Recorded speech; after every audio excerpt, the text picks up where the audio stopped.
Vamos a dar inicio a esta mesa.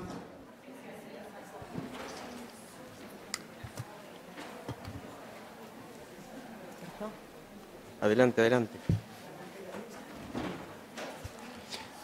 Esta mesa que denominamos el HIV a través de las especialidades médicas, una mesa concebida desde la necesidad del infectólogo de contar con interlocutores válidos a la hora de discutir cuestiones clínicas no clásicamente vinculadas a la infectología.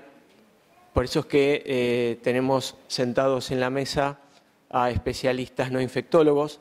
Tenemos una licenciada en nutrición, una endocrinóloga, un nefrólogo y una psiquiatra, con quienes trataremos de compartir y discutir eventualmente, ojalá que así sea, cuestiones que nuestros pacientes van transitando en la medida que la expectativa de vida crece y los pacientes se van enfrentando a situaciones clínicas convencionales de la vida de todos nosotros. En primer lugar, le vamos a pedir a Marcela Stambulian que comparta con nosotros su presentación. Marcela es licenciada en nutrición de Helios, es doctora de la UBA y es docente e investigadora de la UBA. Así que le damos la bienvenida y vamos, Marce. Gracias. Bueno, estamos un poquito atrasados, ¿no? Así que vamos a tratar de hacer bastante rápido. La idea de este tema, por lo menos la mía, fue armar una presentación en donde pueda motivarlos, aunque sea pensar que la nutrición tiene mucho que ver y la alimentación tiene mucho que ver con esta problemática. No, mi idea no es que aprendan de nutrición ni de alimentación, sino por lo menos motivarlos a que, si no trabajan con licenciados en nutrición o con médicos especialistas en nutrición, traten de, después de esto, si logro que los motivo a que consulten con un especialista en nutrición, ya me quedo satisfecha. La idea tampoco va a ser hablar mucho de alimentos, sino de cuáles son las problemáticas o las áreas de investigación en esta temática, ¿sí? Para mostrarles un poco un pantallazo de qué se está trabajando en nutrición, alimentación y VIH. Bueno, así como... Me voy de micrófono. Así como ustedes vieron muchos cambios a lo largo de estos 30 años de infección por VIH, nosotros también desde el aspecto nutricional los hemos visto. Antes de la era HART, lo que sí veíamos era la depresión del estado nutricional con desnutriciones graves que aumentaban esa mortalidad de los pacientes asociadas al SIDA. En el 96, con la incorporación del tratamiento intensificado, sí, con la incorporación del HART, hemos visto un cambio notable desde el aspecto nutricional. Lo que vemos es que hay, ya la pérdida de peso ya no es lo que era antes, pero sí sigue estando, y aparecen las enfermedades metabólicas con el aumento de los triglicéridos, todo lo que ustedes llaman de las dislipemias, la insulinoresistencia. Todo esto se ve en un ambiente de insulinoresistencia y de efectividad al tratamiento antirretroviral. Entonces, ¿qué vamos a ver desde el aspecto nutricional? La idea es enfocarlo en todos estos ámbitos, ¿sí? A nivel... A nivel del cuerpo humano total, a nivel del sistema digestivo, a nivel circulatorio, cardiovascular y a nivel muscular. Si vemos el cuerpo humano completo y sobre todo a nivel muscular, vamos a estar hablando de valoración de estado nutricional, y esto es lo primero que hacemos los nutricionistas para conocer cómo está ese paciente en ese momento y hacer un pronóstico de qué va a pasar a futuro con ese estado nutricional del paciente. Y lo que vamos a ver es que tenemos pacientes con desnutrición, con caquexia, con sobrepeso, obesidad y con sarcopenia. No sé si conocen estas palabras, pero bueno, vamos a tratar de definirlas algunas porque es interesante. Si lo que nosotros decimos lipodistrofia en este momento es lipodistrofia o es alguna otra de estas entidades nutricionales. La desnutrición es la faltante de alimento, ¿sí? Se ve como resultado de falta de ingesta, de absorción de los nutrientes, con alteración de la composición corporal, tanto a nivel de masa grasa como masa muscular. Ahora, la caquexia, que lo vamos a ver sobre todo en el paciente hospitalizado, ya no es tanto esa desnutrición clásica, sino es una desnutrición asociada a pérdida de la masa muscular, principalmente de masa muscular Puede o no perder peso, en general sí, hay una pérdida de peso severa, pero sobre todo a nivel de muscular y sobre todo con un estado inflamatorio muy, muy elevado. Van a ver PCRs de mayor a 10, ¿sí? De 20 y pico, de 40. Es un estado inflamatorio severo que es muy difícil de revertir. La verdad que los pacientes que entran en caquexia es difícil revertir y tiene una alta chance de mortalidad. El otro componente que habíamos hablado es el sobrepeso y la obesidad, y acá estamos hablando de masa grasa puramente. Lo podemos medir a través del índice de masa corporal, pero ojo porque la definición de sobrepeso y obesidad tiene que ver con la masa grasa y podemos tener un índice de masa corporal casi normal o dentro de 25, 26, ¿sí? Estamos ahí en el límite superior, pero si tiene el hombre más de 20% de masa grasa y la mujer más de 30% de masa grasa corporal total, también es sobrepeso y obesidad. Y la otra definición que a mí me interesa es la sarcopenia. La sarcopenia es una entidad nutricional que se caracteriza por la pérdida también de masa muscular, pero en forma progresiva, y esto lo van a ver en el adulto mayor sobre todo. Y algo importante con la sarcopenia es que no está asociado a un estado inflamatorio severo, que sí lo veíamos con la caquexia. Cuando yo estaba pensando estas definiciones, acá es cuando pensaba en la lipodistrofia actual. ¿Cuántos pacientes tenemos nosotros que se quejan, que tienen esa panza, que vienen, que aumentan de peso, pero cuando uno los pesa, por ahí no aumentaron mucho de peso, o quizás notan algún adelgazamiento también de miembros, y acá estamos en la obesidad sarcopénica. ¿Sí? Sería aquella entidad donde hay aumento de la obesidad abdominal, que ahora lo vamos a ver, pero con disminución de masa grasa, de masa muscular. Entonces acá, no me acuerdo si viene, ¿sí? Quizás nosotros, o ustedes por ahí lo que más saben medir para medir estado nutricional es el índice de masa corporal, que es el peso sobre la altura al cuadrado. Ahora eso nos está definiendo todo. Si estamos hablando de masa grasa, masa muscular, quizás el índice de masa corporal ya acá no nos sirve. Y este estudio lo demuestra bastante claro. Es un estudio que mide, ahí les muestro, la circunferencia muscular del brazo, que es un indicador muy, muy sencillo, la circunferencia muscular, la circunferencia del brazo es un indicador sencillo. La muscular ya necesitamos un calibre para conocer grasa, pues necesitamos restar el total de la circunferencia muscular menos ese calibre de grasa, o ese pliegue de grasa. Pero bueno, este es compatible, la circunferencia muscular del brazo, con todo el músculo esquelético. Lo dividieron en tertiles, este es el que tiene menos masa muscular, los que tienen más masa muscular, y midieron también tejido graso visceral. Los pacientes que tienen menos masa muscular y mayor grasa visceral son aquellos pacientes que tienen más chance de mortalidad. Y esto, si nosotros lo vemos con índice de masa corporal, seguramente estos pacientes nos van a dar que tienen un índice de masa corporal alto o con sobrepeso o de 25, porque tienen tanta grasa visceral o tanta obesidad abdominal que el índice de masa corporal lo va a estar subdiagnosticando lo que nos está midiendo la masa muscular. ¿Se entiende? Entonces acá vemos que cada vez son más valiosos las técnicas de composición corporal y no tanto medición de peso, medición de índice de masa corporal. Bueno, se me pasó. Nosotros en Helios hemos hecho algunos estudios de valoración nutricional. El primero es un estudio actual de la licenciada Leticia Peralta, que trabaja también en Helios, hizo su tesis doctoral.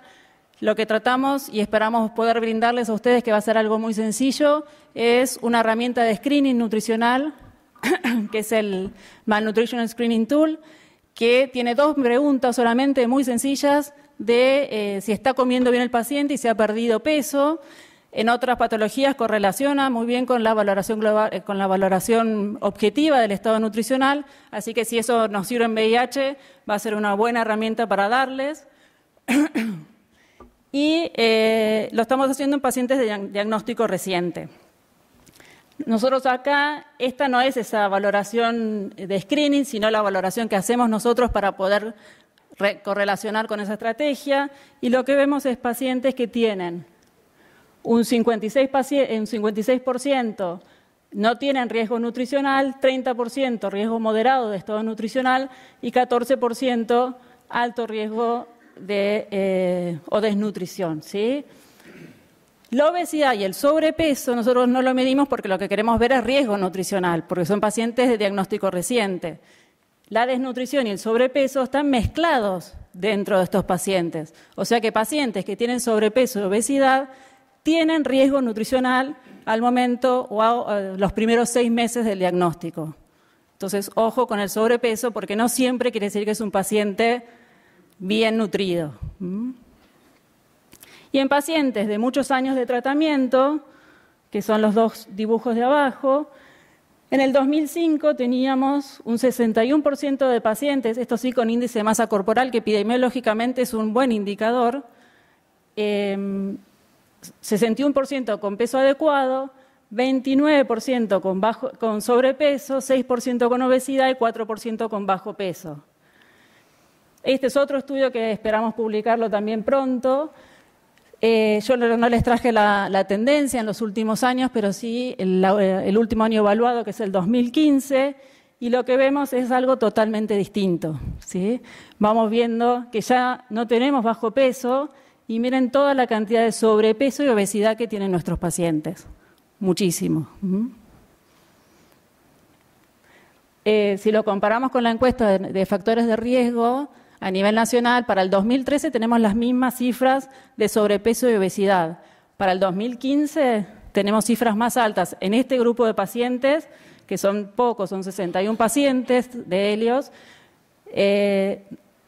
Para el nivel nacional tenemos un 20% de sobrepeso y un 38% de obesidad, al revés, 20% de obesidad y 38% de sobrepeso. Así que estamos por arriba de las cifras nacionales de sobrepeso y obesidad en este grupo de pacientes. Entonces estamos en esta, ¿sí?, lo que nosotros llamamos la transición epidemiológica nutricional. Estamos entre la desnutrición y el sobrepeso. Y esto ya sería todo, otra charla de la inmunonutrición, pero comentarles brevemente que tanto la desnutrición, y eso lo conocen porque ya desde muchos años, como la desnutrición afecta la inmunidad, el sobrepeso, o mejor dicho, la obesidad, podemos saber que el sobrepeso no es así, pero sí la obesidad también es un factor inmunosupresor. Entonces, ojo con los pacientes obesos, porque si nosotros logramos que bajen de peso, quizás podríamos lograr que también aumente ese recuento de células CD4. La obesidad afecta a todas las células de la respuesta inmune.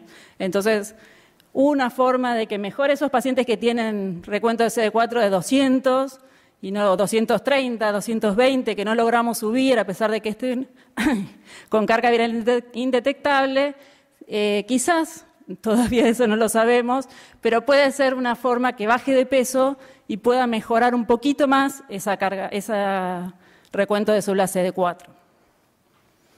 Entonces, nosotros también lo pudimos ver en nuestra población de VIH en Helios Salud, como los pacientes obesos tenían un recuento de células CD4 más bajo que aquellos pacientes con peso normal. Ahora, el sobrepeso, y es la gran incógnita y no sabemos bien por qué, el sobrepeso a nosotros nos da que no hay significancia entre pacientes con peso adecuado y hay muchos estudios que muestran que no hay disminución de células CD4, como no hay disminución de mortalidad asociada al SIDA, y hasta a veces en algunos estudios muestran que el sobrepeso es un factor protector para mortalidad por SIDA. Entonces, ahí quizás es el mito o lo que las abuelas dicen de que estar gordito es más sano. Creo que ahí tienen razón, me parece, y no sabemos bien por qué.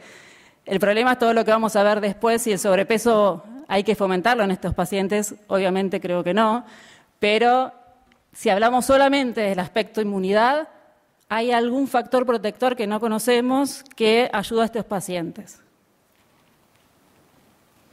Si hablamos de malnutrición, fuera del VIH, sabemos que está relacionada con un montón de factores adversos. Alto riesgo de infecciones, reducida cicatrización de heridas, mayores complicaciones quirúrgicas, aumento de costos hospitalarios por aumento de estadía, reducida calidad de vida. Esto está recontraestudiado en todas las enfermedades, como las personas malnutridas tienen alteración de todos estos factores. En el HIV ocurre lo mismo. Aquellos que trabajan en hospitales, que trabajan en internados, ¿tienen alguna idea de qué cantidad de malnutridos hay internados? ¿Sí? ¿No? Ni una. Un estudio de la ANEP, de la Asociación de Nutrición Enteral y Parenteral, en el año 99 valoró 1.000 pacientes, y de esos pacientes, el 49, si no me equivoco, 47% de los pacientes internados tenían malnutrición, altísimo, ¿sí? Piensen ustedes, los que trabajan también en instituciones con internación, ¿cuántos días los pacientes están sin comer? ¿Sí? Pasan 5, 3 días, nada por boca, nada por boca, nada por boca. Esos pacientes se malnutren, se desnutren y trae todas estas consecuencias, y encima con el VIH van a tener mayor riesgo de infecciones, mayor riesgo de estadía hospitalaria y mayor, digamos, si hablamos de administración, todo eso redunda en mayores costos. Entonces, ojo con los pacientes internados, necesitamos que los nutricionistas vean a esos pacientes lo antes posible. Desde el día que se internen, se tiene que decidir qué tipo de alimentación va a recibir ese paciente. Y este mismo estudio también me llamó mucho la atención. Evaluó en la historia clínica, cuántos registros de peso había. ¿Alguien quiere decir un número? ¿Sí? Tanto de peso ingreso, peso de seguimiento o peso habitual. Solo el 13% de las historias clínicas tenían registrado un peso. ¿Sí? O sea que ni siquiera se pesa al paciente. O sea que menos vamos a saber cómo está la masa grasa y la masa muscular de ese paciente. Este estudio sí es en VIH y lo que muestra es que los pacientes que pierden peso o que inician tratamiento antirretroviral con bajo peso, que serían estos pacientes, y que encima pierden peso al mes del tratamiento, tienen 10 veces más riesgo de morir que aquellos pacientes que ganan peso, ¿sí? Entonces vean por qué hay que trabajar sobre la malnutrición de esos pacientes, y que todavía, quizás nosotros en Ciudad de Buenos Aires no tenemos muchos pacientes desnutridos como teníamos antes, pero siempre vimos en un paciente, los pacientes de reciente diagnóstico teníamos un 14% de desnutridos, es alto, ¿eh? Y los pacientes que por ahí tienen lugares más lejos, donde no tienen acceso a alimentos o acceso a un buen sistema de salud, van a tener mucho más riesgo de poder aumentar de peso. Vamos a ir a obesidad, que era lo opuesto. Y acá viene todo a nivel cardiovascular, que esto lo van a ver creo que después también. 17. La obesidad está estudiado que en pacientes VIH aumenta casi 2 veces el riesgo de dislipemia, aumenta casi 3 veces el riesgo de hipertensión, ¿sí? Todas personas obesas versus no obesas tienen más riesgo de diabetes y tiene más riesgo de trastornos cardiovasculares, aunque esto no fue significativo, tiene más riesgo de hígado graso no alcohólico, o sea que la obesidad hay que tratarla. Estos pacientes quieren comer más porque quieren eso mismo que decía la abuela, quiero estar gordito porque el gordito es sano, pero trae todas estas consecuencias. Lo que más afecta es la obesidad abdominal y es lo que nosotros más vemos, y para eso hay que medir circunferencia de cintura como una técnica, una estrategia, una evaluación, un indicador que lo tenemos que hacer de forma rutinaria. Para la Organización Mundial de la Salud, estos son los valores de riesgo. Para el ATP toma los valores de muy alto, como el hombre más de 102 centímetros, la mujer más de 88. Y todo esto se ve en un estado de inflamación. La obesidad es un estado que genera inflamación y el propio VIH es un estado inflamatorio y eso también creo que ahora lo van a ver en breve, inflamación y riesgo cardiovascular. Pero si hablamos de inflamación, tengo que hablar algo de microbiota intestinal. Ay, se me tapó el oído. Sabemos, hay muchos estudios, hace como 8 años que estamos viendo muchos estudios de microbiota y hace creo que 5 que se está trabajando intensamente en microbiota en VIH. Sabemos perfectamente por las publicaciones que hay alteración de la microbiota, hay una disbacteriosis asociada en todos los pacientes HIV que no se modifica con el tratamiento antirretroviral. Esto es lo que pasa, ¿sí? Hay esa disbacteriosis, ese aumento de las células de los microorganismos patógenos, altera toda la barrera intestinal, produciendo mayor inflamación y mayor activación inmune. Lo que yo digo, el tiempo de infección o el tratamiento antirretroviral no han podido modificar ese estado inflamatorio y no ha podido mejorar esa microbiota intestinal, así como tampoco, lamentablemente, el uso de probióticos, que tenemos en el mercado probióticos líquidos y probióticos en pastillas, por ahora no ha modificado lo que por lo menos queremos, ese estado inflamatorio asociado a esta disbacteriosis o a esa traslocación bacteriana. Ay, quiero ir rápido y me trabo. Bueno, brevemente, hablar de alimentación, que era lo que esperaban. Las personas con VIH comen mal, ¿sí? Tienen miedo a bajar de peso, tienen esa foto que yo mostraba antes, esa foto de Benetton donde estaba el paciente desnutrido, y está la desnutrición dando vuelta asociada al VIH y come mal, quiere comer más. Eso está estudiado, se ve en estos estudios donde hay aumento de masa grasa, aumento de grasas en la ingesta, las mujeres comen más carbohidratos, los hombres comen más grasas, pero comen mucho más que las personas sin VIH.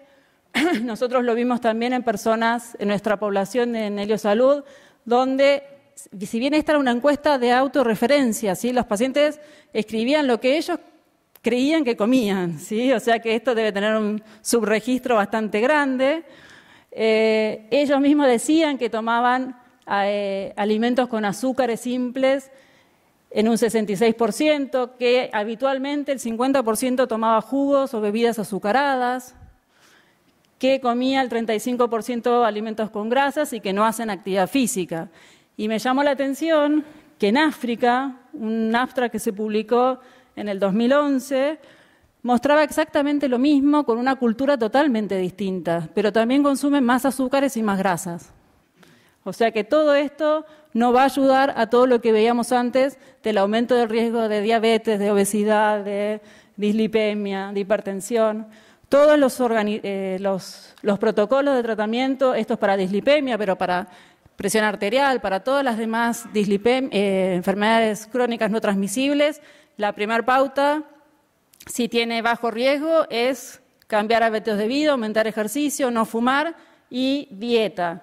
Pero no es dieta, bueno, probamos unas semanas, 3 meses mínimo de tratar de incorporar algún cambio. Piense que lograr un cambio dietario es muy difícil y no lo van a lograr enseguida. Entonces, por lo menos acá dice 3 meses, yo creo que por lo menos si puede el paciente esperar, 6 meses sería lo ideal antes de cualquier conducta o antes de empezar alguna estatina o algún otro tratamiento.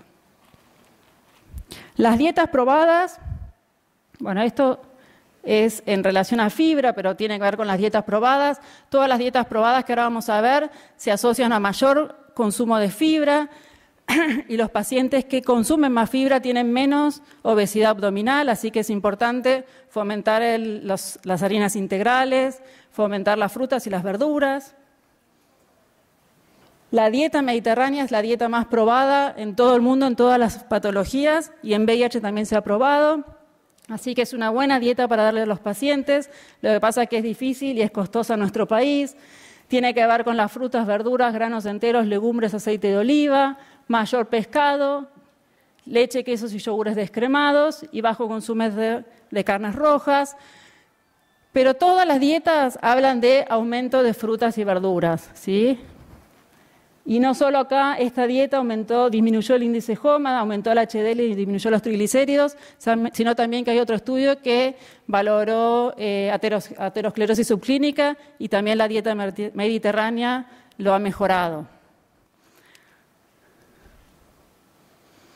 Para hígado graso no alcohólico, lo mismo, ¿sí? Tratar de perder 5 a 10% del peso, reducir las calorías, no dietas, esto sí que quede muy claro, no dietas hipocalóricas para los pacientes. Los pacientes con VIH no pueden hacer dietas de 600, 800 calorías porque se desnutren, porque no tienen dietas adecuadas y tiene que ver con una alteración del sistema inmunológico. Así que esas dietas no las pueden hacer. Sí, lo que podemos hacer es reducir las calorías habituales de esos pacientes, por lo menos en 500 calorías. Si podemos 1000, pero por lo menos 500. Y lo mismo, aumentar verduras, frutas, aceite de oliva, nueces, palta, pescado, ¿sí? Y acá, y esto es lo que en todo el mundo, todos los nutricionistas estamos viendo, basta de azúcares.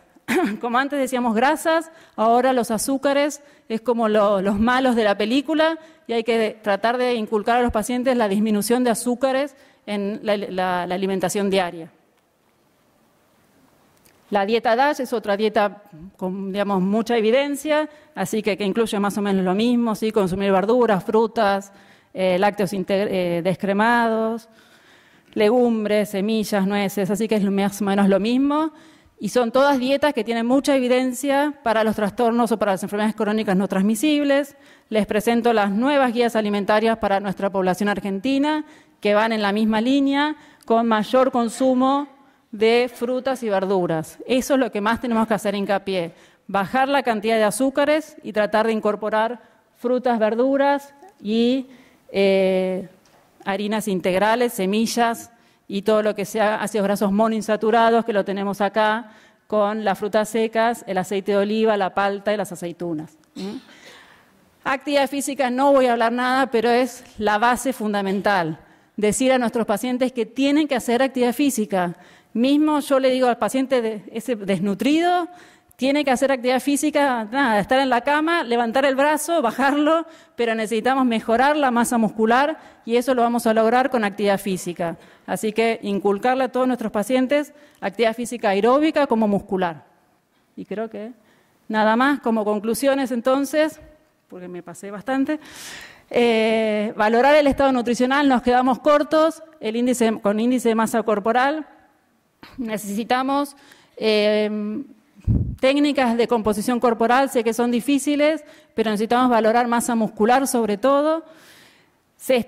Vemos esta transición epidemiológica nutricional entre la desnutrición y la obesidad, así que trabajar sobre eso y que tiene consecuencias sobre el sistema inmunológico como las enfermedades crónicas no transmisibles y adecuar hábitos alimentarios y actividad física, como les dije, para tratar, digamos, no para prevenir o para mejorar la calidad de vida solamente, sino que es parte del tratamiento, ¿sí? La alimentación es uno de los pilares del tratamiento de estas enfermedades y tiene que ser tomado como tal. Y creo que nada más. Gracias. Gracias, Marce.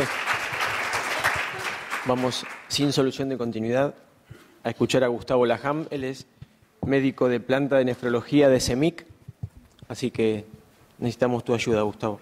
Hola, bueno, voy a tratar de apurar porque si no el doctor Laurido me va a mirar con cara fea.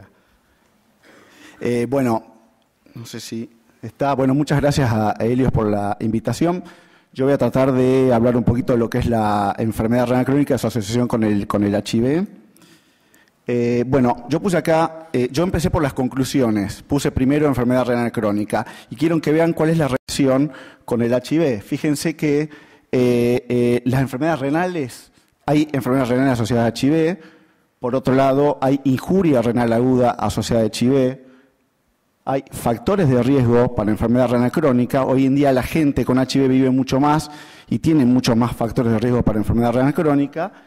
Y por último, la toxicidad medicamentosa. Todo esto va a hacer que el paciente tenga más incidencia de enfermedad renal crónica y eso probablemente lo lleve a la insuficiencia renal crónica terminal y al requerimiento de tratamiento sustitutivo tanto por hemodiálisis como por trasplante renal.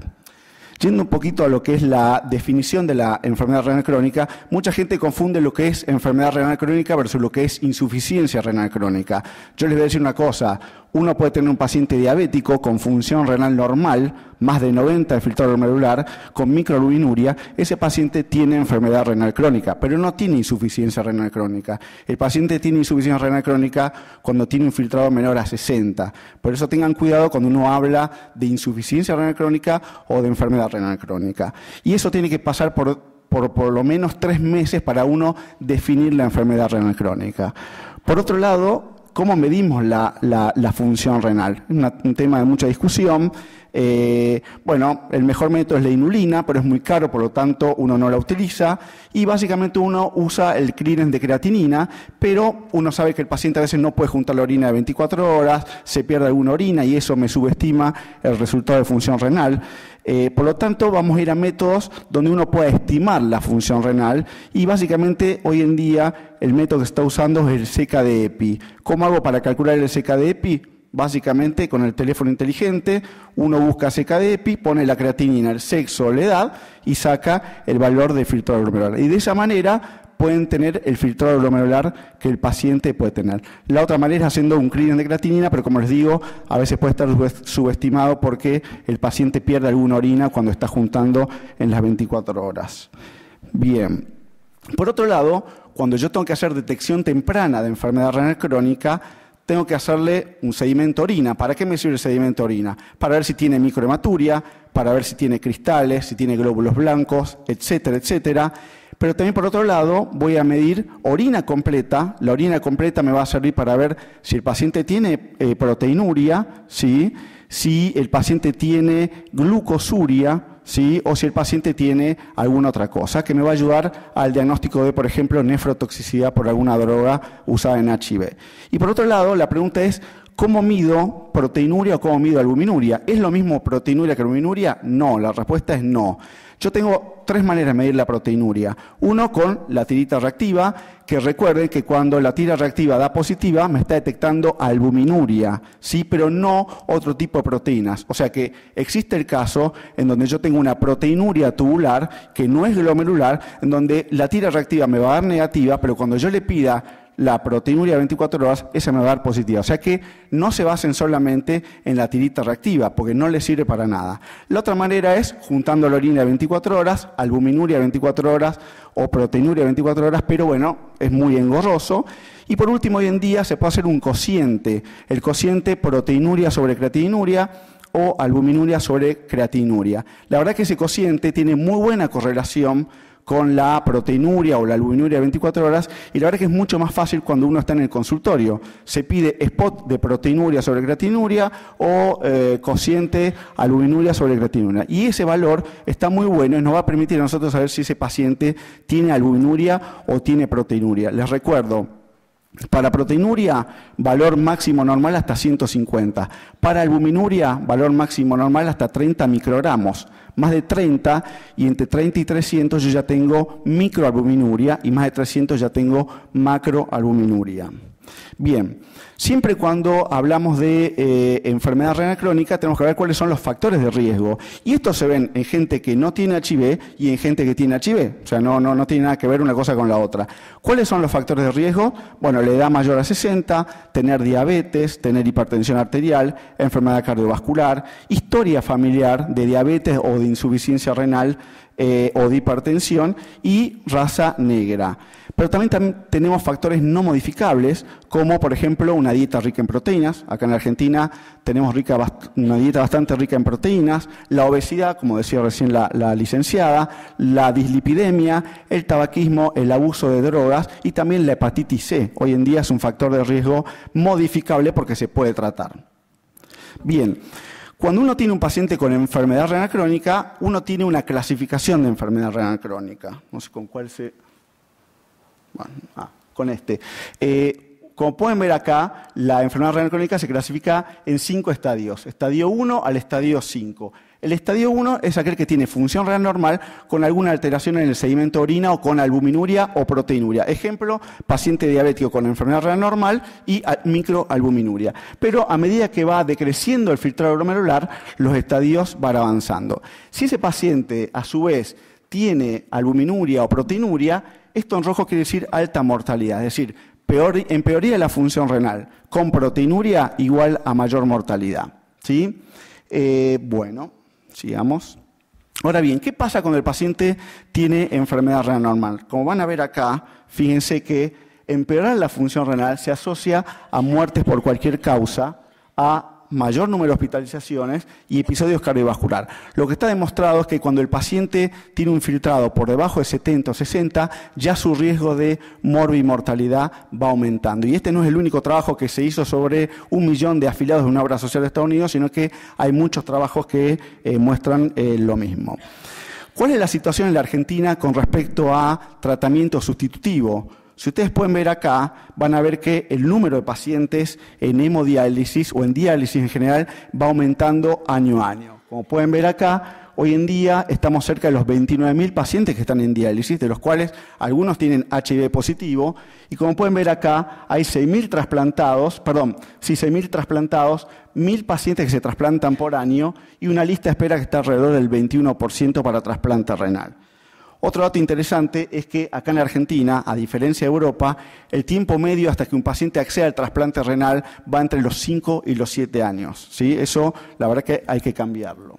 Y esta es la prevalencia estimada y la incidencia estimada para ingreso a diálisis. Y como pueden ver acá, la causa principal de insuficiencia renal crónica terminal es la diabetes mellitus. Ahora bien, ¿cuál es la incidencia de HIV en diálisis? Estos son datos del registro argentino de diálisis crónica. Van a ver acá que la incidencia se mantiene estable en los últimos años. Fíjense que varía entre un 0,25 en el año 2004 a un 0,64 en el año 2015. Lo que se sabe hoy en día es que de cada 1.000 pacientes que ingresan a diálisis, más o menos están ingresando entre 5.000 y 6.000, 3.8 a 5 pacientes tienen HIV positivo. Eso es incidencia. Si uno se basa en prevalencia, cuántos pacientes de HIV tenemos en la sala de diálisis, van a ver que el valor es hoy en día de 0,89%. ¿Sí? Acuérdense que muchos de estos pacientes tienen coinfección con hepatitis C en la sala de diálisis. Cuando uno compara por grupos etarios, el valor de prevalencia de HIV es bastante similar. Y fíjense que el HIV cambia de acuerdo a la ciudad. Por ejemplo, en San Luis hay una alta prevalencia, como hay otras ciudades que tienen baja prevalencia de HIV en diálisis. Y el otro dato es que el HIV se asocia a es un riesgo relativo de muerte en diálisis, y eso está demostrado en este trabajo del registro argentino de diálisis. Bien, ¿cuáles son las nefropatías asociadas a infección por HIV? Uno puede tener injuria renal aguda, glomerulopatías, nefropatías tubulointersticiales y nefrotoxicidad. Bien, yendo un poquito a lo que es la epidemiología del HIV, este es un trabajo americano que muestra que en 442 pacientes, un trabajo retrospectivo, el 24% tenía un buen porcentaje de enfermedad renal crónica, ¿sí? Por definición de enfermedad renal crónica. Fíjense acá que CKD1, o sea, estadio 1, el 10% tenía, y CKD5 el 2%. ¿Sí? Esto es mucho más alto de lo que se observa en Europa. Fíjense, sobre 4.400 pacientes, la prevalencia fue de 3.5%, o sea que bastante más baja en Europa que lo que es Estados Unidos, y eso tiene que ver por ahí con la raza afroamericana. Este es un trabajo muy interesante que me encantó y por eso lo puse, porque tomaron 244 pacientes, le hicieron firmar un consentimiento informado, y a los pacientes que se morían le hacían una autopsia y veían cómo estaba el riñón. Fíjense acá a la derecha y van a ver que cuando vieron las biopsias de los pacientes, 75 de los 89 pacientes tenían algún tipo de cambio a nivel renal. Eso no quiere decir que los pacientes tenían enfermedad renal o conocida o alteración de la creatinina o sedimento patológico. Si ustedes ven acá, 75 tenían algún daño renal y solamente tenían insuficiencia renal el 27%. Es decir, que a veces no van de la mano la proteinuria o el aumento de la creatinina con lo que yo pueda tener en la anatomía patológica del paciente. Por eso es importante siempre buscar la enfermedad renal en el paciente HIV. Este es un trabajo argentino publicado en la revista Medicina de un grupo de Córdoba, donde se puede ver que la gran mayoría tenía una función renal normal, pero fíjense que un 12% o no veo bien, un 20 y pico por ciento tenían ya daño en la función renal. Este es un estudio cordobés. Bien, yendo a lo que es injuria renal aguda, o lo que se conocía como insuficiencia renal aguda, hoy se sabe que las causas de insuficiencia renal aguda o injuria renal aguda en el paciente HIV son muy parecidas a la de la población general. Es decir, pacientes con patología pararrenal, pacientes con sepsis, etcétera, etcétera. Y lo que sí se sabe que la IRA es más común en los pacientes que tienen HIV versus los que no tienen HIV. ¿Sí? Y la mortalidad también es más importante en aquellos pacientes con HIV que hacen IRA versus aquellos pacientes que no hacen IRA. Por ejemplo, si ven este trabajo, un trabajo de Gran Bretaña, donde muestra que los pacientes antes de ser tratados para el HIV tenían 19.3 eventos de injuria renal aguda por 100 pacientes por año. Cuando los pacientes comienzan tratamiento, ese promedio de eventos baja a 1.1. Es decir, que es muy importante que el paciente HIV esté tratado, y eso obviamente no se lo voy a decir a ustedes. Ahora, fíjense, en el grupo que hizo 19 eventos, la raza negra, los heterosexuales, los que tenían SIDA y los que tenían un recuento bajo de CD4 eran los que más chance de hacer episodios de injuria renal aguda. Bien, yendo a las nefropatías en HIV, si uno ve esto y ve un paciente que no tiene HIV, es bastante parecido. La única diferencia es que aquellos pacientes que tienen HIV hacen el famoso HIVAN o la nefropatía asociada a HIV. Si uno ve el resto, la verdad que es lo que uno ve habitualmente en la práctica clínica con pacientes no HIV. ¿Sí? Y también otra cosa importante es lo que uno puede ver, la nefropatía asociada a tratamiento antirretroviral. Yendo un poquito a lo que es el HIVAN o la nefropatía asociada a HIV, ustedes saben que se describió en el año 84 con una publicación en el New England. Puede ocurrir en seroconversión aguda o en enfermedad menos avanzada. Tiene mayor asociación a raza negra y es una causa importante, sobre todo en Estados Unidos, de ingreso a plan de tratamiento sustitutivo por hemodiálisis. Hay un incremento de pacientes infectados con HIV.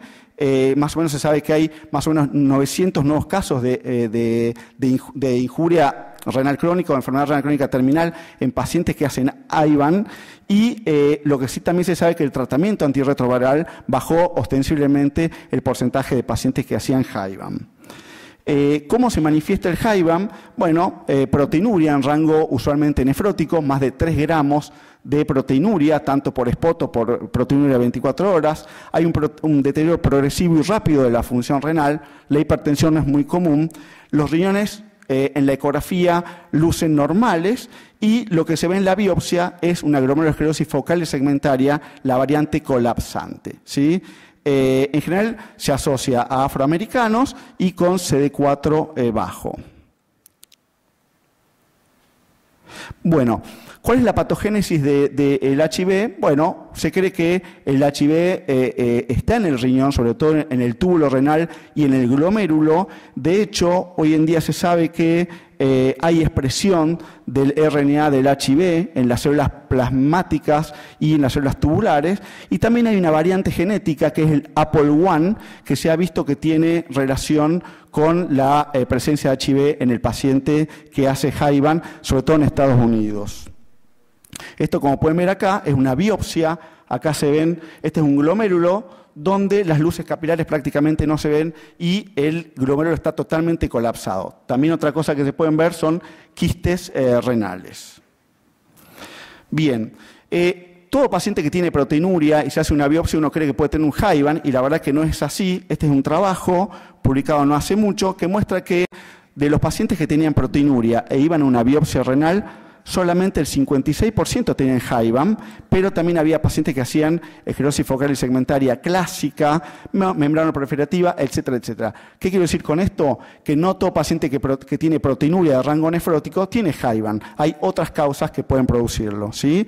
Y siempre la biopsia en un paciente con proteinuria hay que hacerla. O sea, si ustedes tienen un paciente con proteinuria, derívenlo al nefrólogo, que el nefrólogo tiene que hacer una biopsia para saber qué es lo que tiene ese paciente. Tratamiento del HIBAM, básicamente lo que se sabe, HART, tratamiento, y IECAS o ARAS. La verdad que el tratamiento con esteroides está bastante discutido y hay muy poquitos trabajos que muestran el beneficio de los corticoides para el HIBAM. Lamentablemente, la gran mayoría de los pacientes que hacen HIBAM entran en diálisis. Bien, no solamente el paciente con proteinuria tiene HIBAM, sino que hay otras glomerulopatías que son innumerables, no se las voy a nombrar a todas, pero hay algunas que son las famosas HIVAC. ¿Qué quiere decir esto? Son nefropatías por inmunocomplejos, ¿sí? No se sabe bien la fisiopatología, pero son conocidas en la nefrología por producirse por inmunocomplejos. No se sabe bien el HIV que tiene que ver con los inmunocomplejos. Fíjense que básicamente las patologías por inmunocomplejos son la membranosa, la membranoproliferativa, la lupus-like y la nefropatía por IgA. Hay series de Sudáfrica que han mostrado que el 21% de las biopsias muestran este tipo de HIVIC, y la patogenia no se conoce en la actualidad y el rol de los antirretrovirales la verdad que no está muy claro. Este es un trabajo español que muestra cómo el diagnóstico principal de glomerulopatía en biopsias en pacientes con HIV no es el HIBAM. En Europa se ven otro tipo de patologías que no son el HIBAM. El HIBAM la dejamos más para Estados Unidos. Y este trabajo el argentino que mostró en 2 biopsias necrosis tubulointersticial por cristales y nefropatía por IgA. Bien, no quería dejar de nombrar la coinfección, que hoy a la mañana se habló un poquito de coinfección entre HCV y HIV. Básicamente, el paciente que tiene coinfección de hepatitis C con HIV pueden tener enfermedad renal, básicamente la glomerulonefritis, la glomerulonefritis membranoproliferativa, que se ve pacientes que tienen HCV solamente, sin HIV. La clínica es clínica de crioglobulinemia, hepatoesplenomegalia, proteinuria en rango nefrótico, y el tratamiento la verdad que no está muy estudiado, pero los pacientes con un cuadro severo se les puede hacer plasmaféresis esteroide y obviamente tratamiento específico para la hepatitis C, que hoy en día sabemos que hay nuevos tratamientos y que son muy buenos. Bien, otras entidades asociadas a HIV, tenemos las nefropatías tubulointersticiales, como nefritis intersticial agudo crónica, pielonefritis y linfoma, y las relacionadas al tratamiento. Cuando uno habla de nefropatía asociada al tratamiento, no solamente los medicamentos que se usan para el HIV pueden provocar nefropatía, sino el resto de los tratamientos que uno usa para las complicaciones que se ven en HIV, para sepsis, enfermedades micológicas, etcétera. Vamos apurando. Si ustedes ven acá, estos son los antirretrovirales más utilizados en HIV y su toxicidad. Esto lo saqué de un trabajo que se publicó hace muy poquitito. Y hay una cosa muy interesante que me parece para mostrarles, y es que el tiempo es muy importante en los pacientes que reciben antirretrovirales. Pueden ver acá que a medida que el tiempo va pasando, tanto para tenofovir, indinavir, atazanavir, etcétera, a medida que más tiempo pasa, más chance de que el paciente haga enfermedad renal crónica. De hecho, a mí me mandan al consultorio pacientes con tenofovir, con 3-4 años de tratamiento, y esos pacientes tienen albuminuria, tienen algún daño tubular o aumento de la creatinina. El atazanavir, por ejemplo, se asocia a nefrolitiasis, a cólico renal, tienen cristaluria, básicamente. ¿Cuáles son los factores de riesgo? BMI bajo, asociado a Bactrim, coinfección con HCV y esquema con ritonavir, ¿sí? El manejo es la suspensión y el cambio. Eso se lo dejo a ustedes. Y el tenofovir, que es una de las drogas más utilizadas para HIV, se sabe que produce un daño renal a nivel del túbulo proximal, produce el famoso síndrome de Fanconi, que se produce en el 0.5 al 2% de los pacientes, pero lo que más se ve son anormalidades subclínicas, o sea que si el infectólogo a eso no lo busca, no lo va a encontrar, porque generalmente son bastante subclínicos. Pero uno sabe que recibir tenofovir se asocia a mayor riesgo de proteinuria, de enfermedad renal crónica y de declinación rápida de la función renal. Factores de riesgo. El más importante, tener enfermedad renal crónica. Aquellos pacientes con deterioro de la función renal son aquellos que más chance de hacer daño tubular por tenofovir. Y el resto es más parecido para el resto de los medicamentos. Bueno, y esto lo que le quería mostrar es que, la diferencia entre los dos tenofovires que hoy hay en día en el mercado, no sé si en Argentina está el alafenamide, ¿está o no? ¿Se usa acá o todavía no? Bueno, la gran diferencia es que el metabolito que libera el tenofovir disoproxil, se acumula en el túbulo renal proximal y lo que hace es producir un daño de la mitocondria. En cambio, el alafenamida produce menos metabolitos, esos llegan al túbulo y los túbulos lo eliminan tranquilamente hacia la luz tubular. Es decir, si uno pudiera usar el alafenamide, para evitar el daño renal sería mucho mejor. Entonces, ¿cómo es el manejo de un paciente con enfermedad renal crónica que tiene HIV? Primero, factores de progresión no convencionales de enfermedad renal crónica, tratar la dislipidemia, que baje de peso, que suspenda el tabaco, tratar la diabetes y la hepatitis C. Factores de progresión propios de la enfermedad renal crónica, yo tengo que bajar la proteinuria, como con IECAS o ARAS, mejor manejo de la hipertensión arterial, tener una TA sistólica menor a 130, manejo de la anemia con eritropoyetina, control del metabolismo óseo mineral. Y también tenemos manejo de, manejo de los factores de producción propios del HIV. ¿Cuáles son estos? Bueno, monitoreo del filtrado glomerular, monitoreo de la albuminuria, función tubular, uso de IECAS o ARAS. En pacientes con enfermedad renal crónica, considerar la punción biopsia renal si es que tienen proteinuria significativa, anomalías urinarias o deterioro de la función renal progresivo. Y aquellos pacientes con coinfección para hepatitis C también. Bueno, estas son las guías que valoran el riesgo de enfermedad renal en pacientes con HIV, de la Sociedad Americana de Infectología. Pero bueno, no les voy a decir nada. Y por último, tratamiento sustitutivo renal. Los pacientes HIV pueden hacer hemodiálisis o diálisis peritoneal. La supervivencia en ambas técnicas es bastante similar, pero una cosa importante es que el paciente HIV puede trasplantarse. Acá en Argentina ya los pacientes HIV se están trasplantando. De hecho, el primer trasplante que se hizo con HIV acá en Argentina la hicimos en CEMIC, pero hay que tener en cuenta algunas cositas. Primero que no tiene que tener infecciones oportunistas, un CD4 mayor a 200, una carga viral no detectable, y tengan en cuenta que algunos medicamentos pueden actuar a nivel del citocromo P450 y ese elevarme mucho los niveles de drogas que se usan en trasplante renal. Entonces, para evitar problemas, usar drogas que no se metabolicen a través del citocromo P450. Y hoy en día hay mucho trabajo de trasplante en HIV y se ha visto que la supervivencia de injertos y de pacientes es igual que aquellos pacientes que no tienen HIV. O sea que el paciente HIV puede trasplantarse. Y por último, para terminar, hoy en día hay un mayor número de pacientes HIV con enfermedad renal crónica. La enfermedad renal crónica incrementa la mortalidad de este grupo. Es mejor reconocer los pacientes HIV a riesgo o con formas incipientes de enfermedad renal crónica, hacer un diagnóstico con biopsia renal y un tratamiento específico de la nefropatía y aplicar medidas de nefroprotección. Y bueno, si el paciente tiene Jaivan, obviamente el paciente tiene que recibir tratamiento antirretroviral.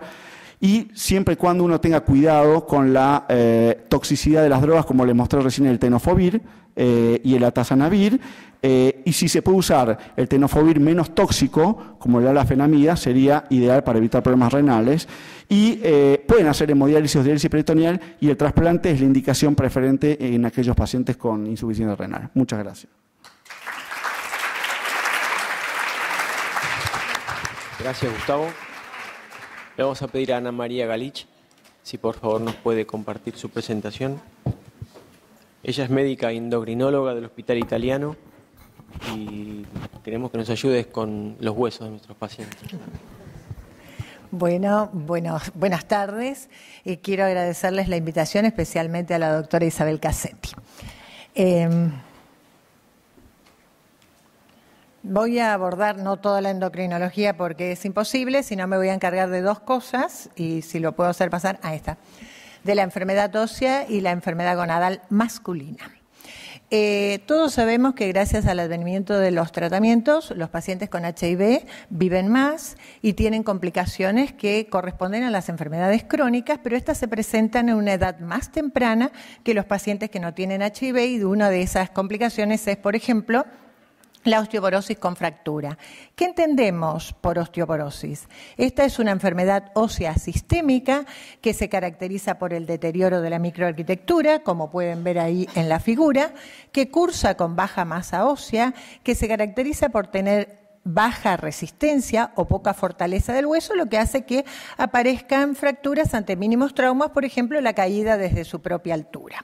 ¿Cuáles son los factores de riesgo que tienen los pacientes con HIV? Los factores convencionales que tienen todas las personas para desarrollar osteoporosis, o sea, el bajo peso, el tener fracturas previas, el tener hábitos tóxicos. Como verán, se vino repitiendo en el transcurso de la mañana que los pacientes tienen que dejar de fumar, no tomar bebidas alcohólicas, hacer una vida saludable, o sea, para mantenerse en estado de salud, que rige tanto para HIV como para no.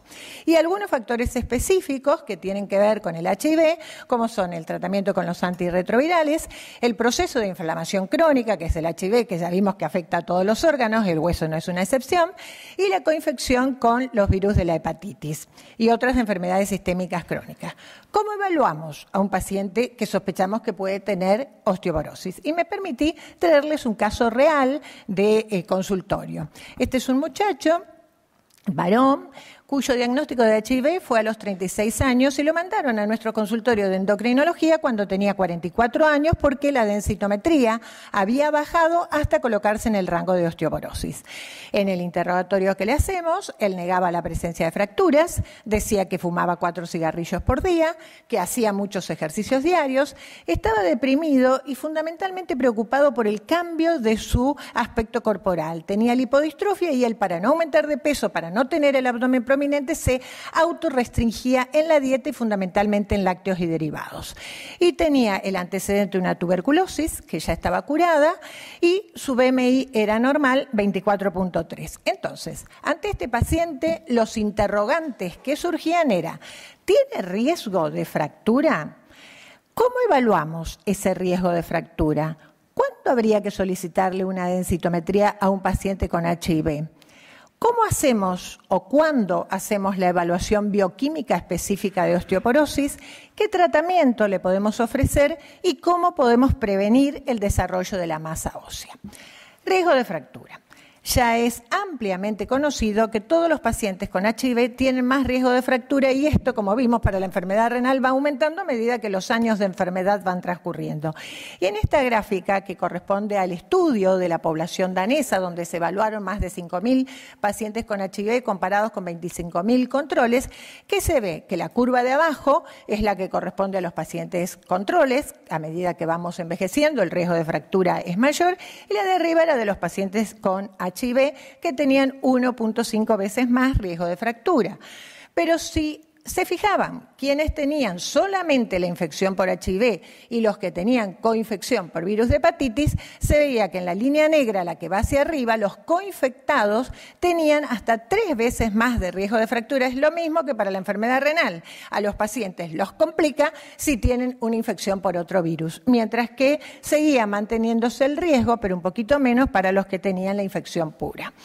El estudio hecho en Estados Unidos, ¿y por qué no lo puedo pasar?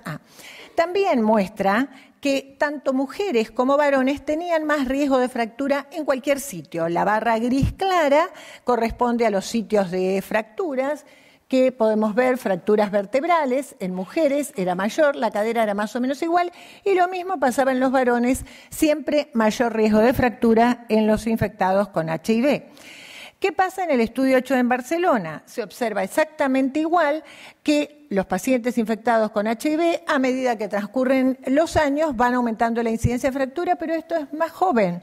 Los pacientes, habitualmente varones de 50 a 55 años, no tienen fracturas, pero los pacientes con HIV pueden presentar fracturas a esas edades.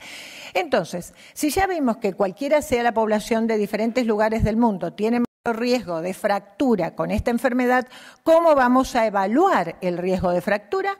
Lo podemos hacer con la densitometría por doble haz de rayos X y nos basamos acá en lo que está aceptado por la Organización Mundial de la Salud, la definición en base al T-score, ya sea de la columna, sea de la cadera, y definimos osteoporosis cuando tienen un T-score por debajo de menos 2,5 respecto del individuo joven. Pero puede estar en un lugar donde no haya densitómetro, esto es como se ve en la densitometría, este semáforo que grafica densidad mineral en base a la edad, ubica al paciente, que es el puntito negro, que puede estar en verde es normal, amarillo osteopenia, baja masa ósea, o rojo osteoporosis. Cuanto más abajo, tanto peor. Los pacientes aprenden a ver el gráfico y ya solitos pueden decir, uy, estoy mejor cuando le hacemos el control porque el punto va subiendo. O podemos hacer también una evaluación con una herramienta que es el FRAX, que está libremente disponible en la web. Usted pongan en Google FRAX y en medio segundo tienen más de 1 millón de citas y ahí pueden ir cargando los datos del paciente. Si tienen internet en el consultorio, esto es fácil de hacer. Está hecho para hombres y mujeres de más de 40 años y hasta 90 años y las variables se van dicotomizando y puede hacerse con densitometría o puede hacerse sin densitometría. Si uno lo hace sin densitometría, no pasa nada, y si lo hace con densitometría, tiene que cargar el valor del cuello femoral o el T-score del cuello femoral. Únicamente está hecho para el cuello femoral. Y entonces calcula el riesgo de fractura mayor y el riesgo de fractura de cadera. ¿Cuándo vamos a decir que ese paciente necesita tratamiento activo? Cuando el riesgo de fractura de cadera supera el 3% o el riesgo de fracturas mayores supera al 20%. Y este es mi paciente que me decía que tenía 0,1 de riesgo de fractura de cadera y 1 de fracturas mayores y por lo tanto, por esto yo no lo tendría que tratar. Pero sabemos que esta herramienta del FRAX infravalora el riesgo de los pacientes con HIV, que es hoy considerada una causa secundaria de osteoporosis. Entonces, con esta herramienta el valor es menor que el real. ¿Qué les pasa a estos pacientes en su esqueleto? Esto está muy bien estudiado con un grupito de ratas transgénicas en las cuales la expresión del gen del virus les daba enfermedades similares a los humanos. ¿Qué hicieron estos autores? Tomaron la ratita wild type, que es el gráfico en negro, y una ratita transgénica. ¿Y qué vieron? Que en todos los lugares explorados había menor densidad mineral. En la columna, en la tibia, en la columna, en la tibia y en el fémur.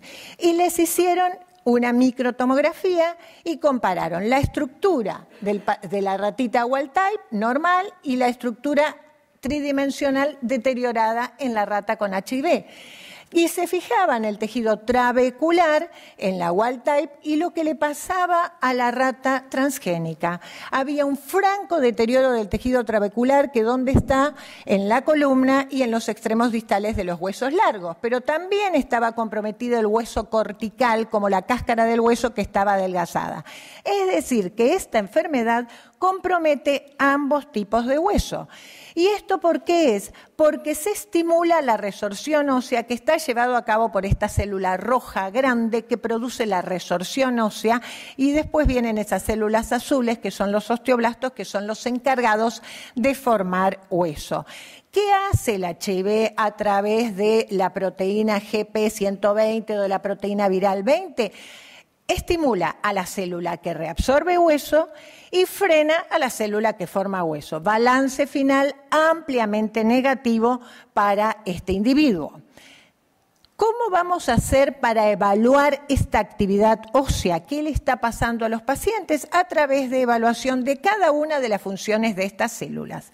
Les puse en rojo qué es lo que nosotros usamos habitualmente, la fosfatasa alcalina ósea para evaluar la formación y los cetelopéptidos que están ampliamente distribuidos en los laboratorios, el beta-crosslab del comercio, para medir la resorción ósea. Recuerden que el beta-crosslab tiene ritmo circadiano y que por lo tanto hay que hacerlo siempre a la misma hora, siendo mayor el valor entre 9 y 11 y bajando en el transcurso del día.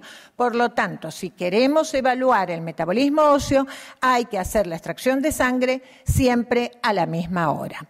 También vamos a evaluar el metabolismo mineral y acá, por más de que no les guste a los pacientes, les pedimos que hagan la orina de 24 horas porque es muy importante porque en ellas podemos observar si tienen déficit de aporte de calcio, de fósforo, de magnesio, como fue el caso de mi paciente que hacía una dieta muy restrictiva, y también tenemos que recordar la evaluación de la vitamina D y la paratormona.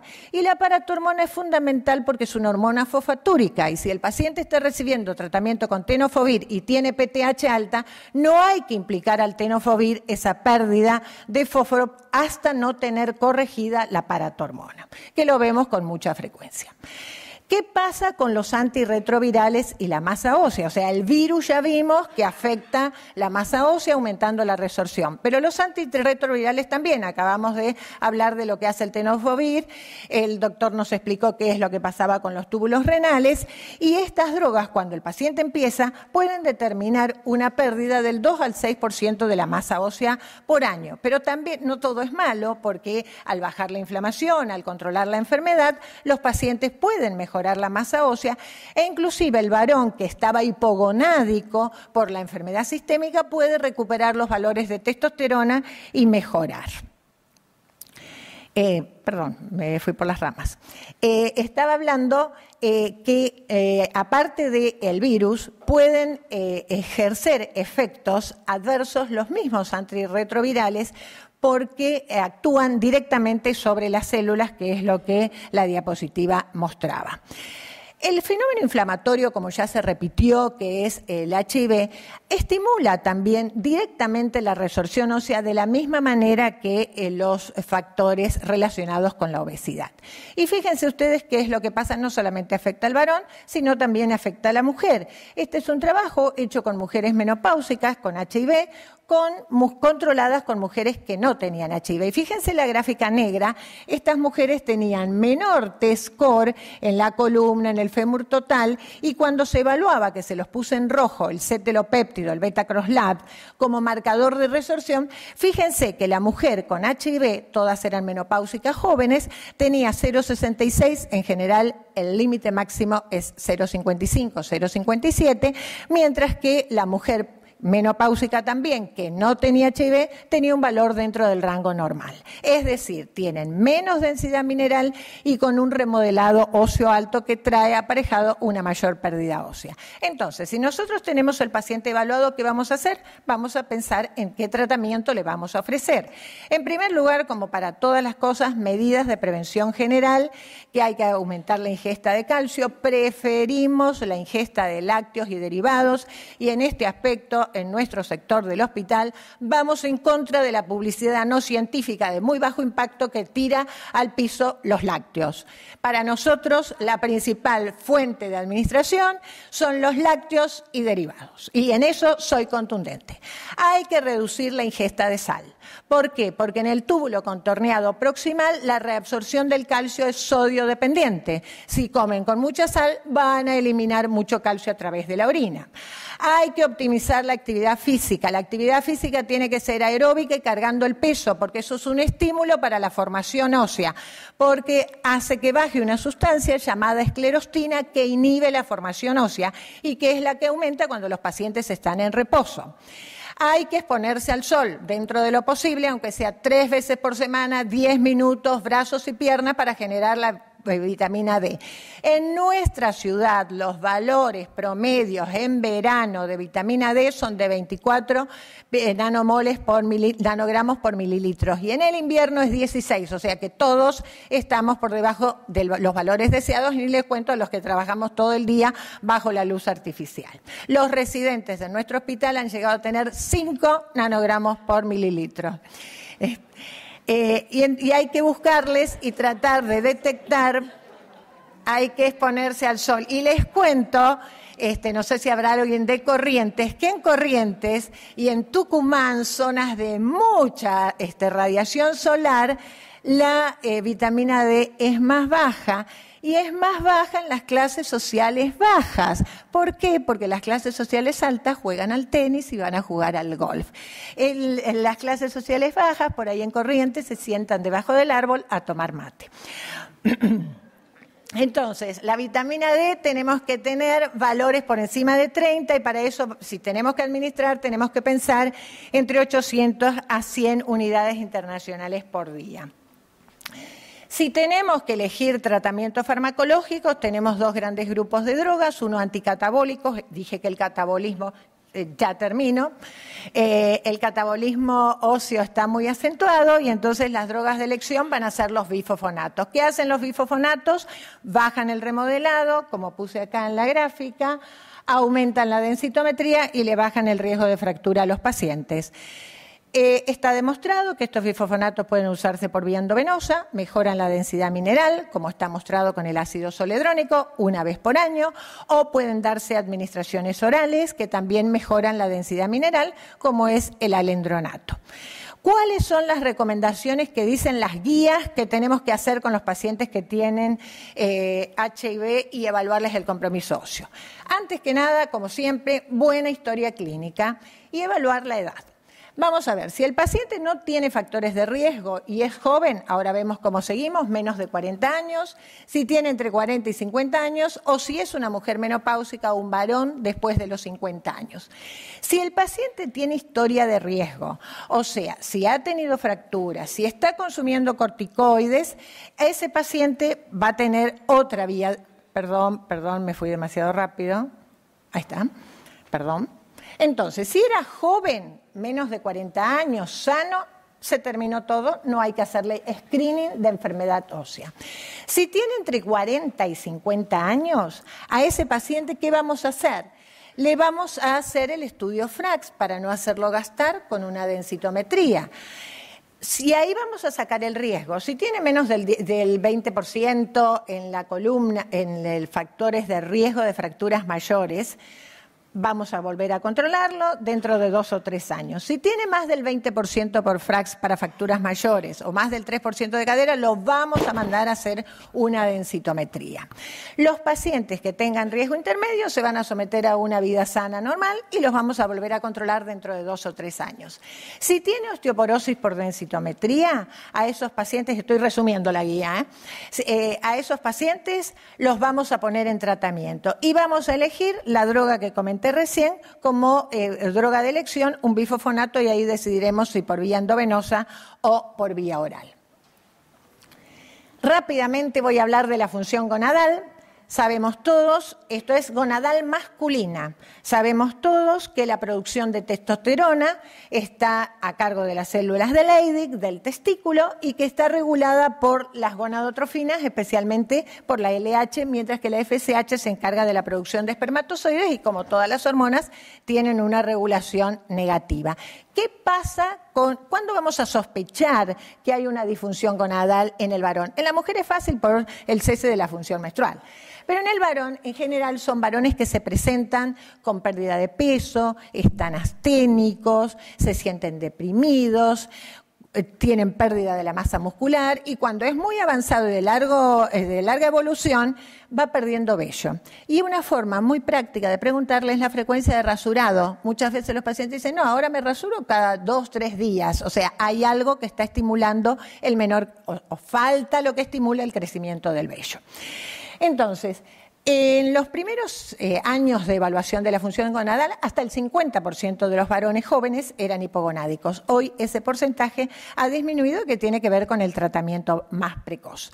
¿A qué se debe que estos varones jóvenes tienen hipogonadismo? Obviamente a la enfermedad de base, a que estén desnutridos, y eso hace que esta función de lujo se ponga en reposo, entonces hay una disminución de FSH y LH, van a estimular menos la función gonadal, o a los medicamentos que pueden estar tomando los pacientes. Es muy raro, pero puede haber infecciones oportunistas a nivel del testículo, esto lo tienen menos que la cuarta parte de los pacientes, o puede haber simplemente una disminución de la producción de gonadotrofinas cuando se empieza el tratamiento con los antirretrovirales.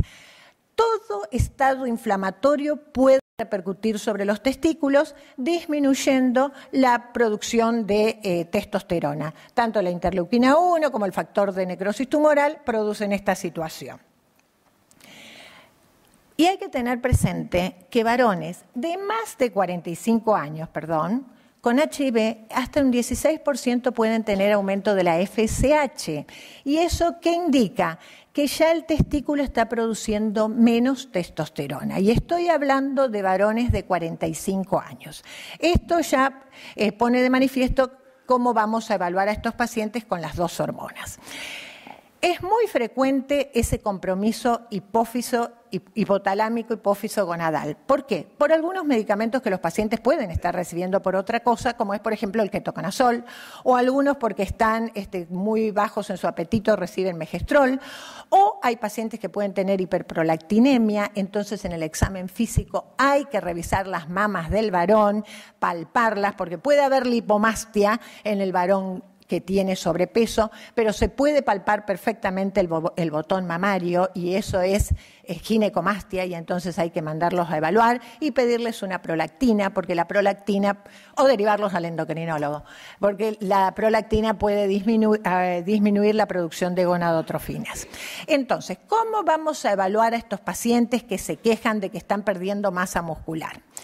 A través del dosaje de la testosterona total, libre y o biodisponible. ¿Por qué? Porque muchas veces los pacientes tienen aumento de la globulina transportadora y entonces la porción de testosterona que es bioactiva está baja, siendo la testosterona total normal. Entonces, repito, puede no pedirse la SHBG, pero hay que pedir la testo total, la testo libre o la testo biodisponible. Y hay que acompañarlos también de una FSH para saber si el problema está arriba o el problema está abajo. Las gonadotrofinas van a ser bajas cuando la testosterona está baja por un problema testicular. Y cuando la afección es eminentemente testicular, las gonadotrofinas van a estar altas. Hay que tener en cuenta que cuando empieza la enfermedad, las gonadotrofinas y la testo pueden ser bajas. Entonces, no hay que alarmarse, darle un tiempo y volver a solicitar el dosaje. Hay que repetir el dosaje cuando la situación se revierte. Y para tratar, uno tiene que tener por lo menos 2 dosajes de testosterona bajo. ¿Qué tenemos para darle a los varones? Testosterona. La testosterona se la puede dar en forma de parches, se la puede dar en forma de gel o se la puede dar en forma intramuscular. Esto obviamente, ¿qué hace? Mejora la libido, mejora el bienestar, mejora la masa muscular. Ojo, que puede empeorar la apnea de sueño si la tienen.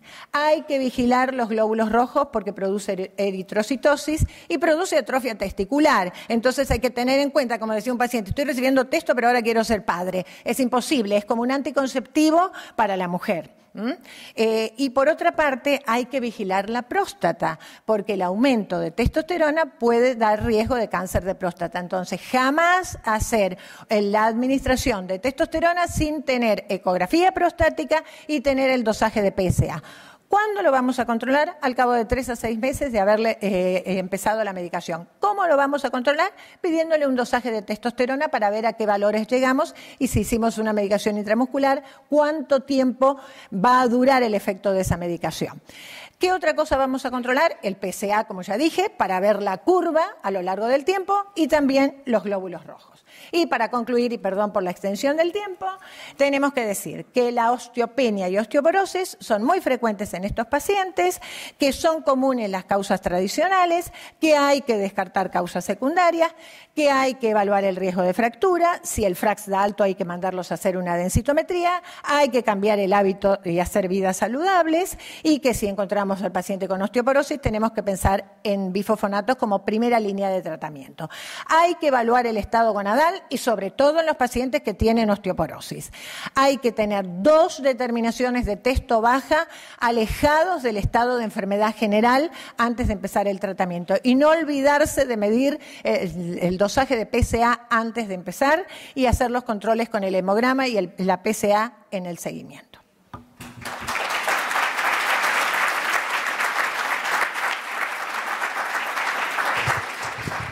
Gracias, Ana. Por último, Alejandra Bordato. Ella es médica psiquiatra, integra el equipo de atención de pacientes con VIH del Hospital Garrahan y es co-coordinadora de los grupos de pacientes de Helios. Nos va a compartir su presentación.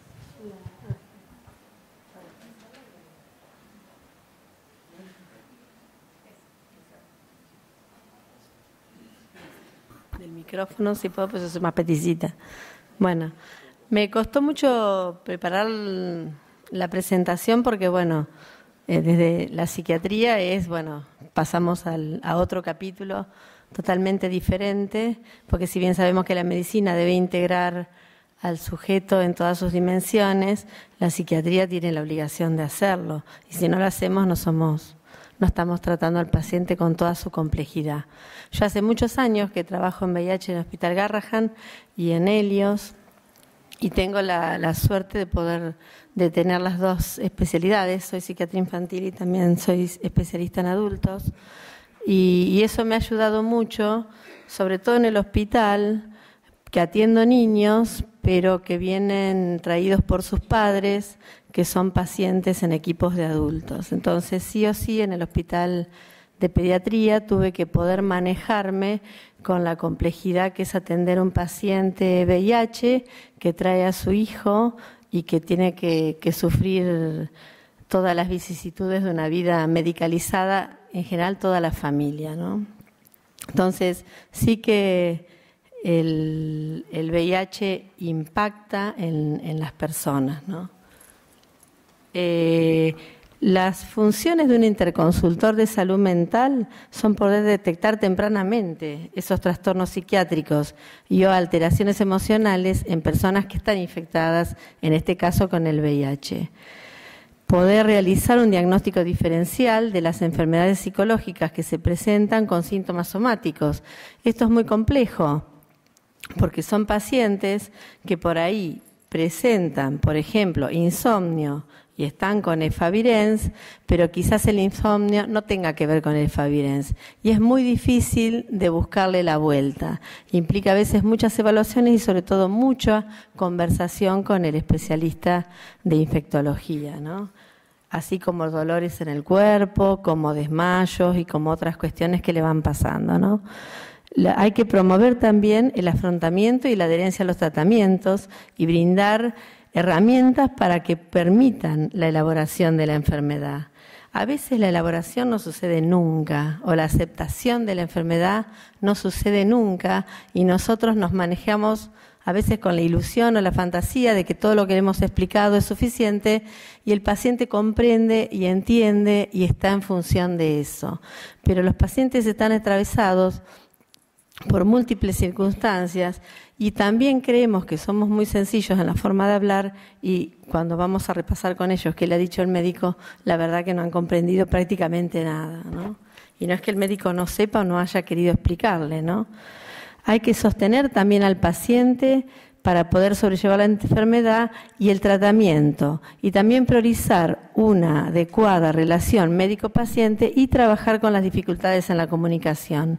Esto es muy importante que el psiquiatra o el psicólogo esté integrado al equipo de salud, porque suele suceder, qué sé yo, que él diga, no, la doctora me gritó, y yo le digo, bueno, qué difícil, porque yo la conozco, no será que hace mucho que no venís, y bueno, y cómo ir mejorando esa comunicación para que finalmente él pueda sentirse cómodo y seguir viniendo, porque si no el reflejo es la huida, y en general en el sistema público es muy común que la gente a veces cambie de hospitales, ¿no?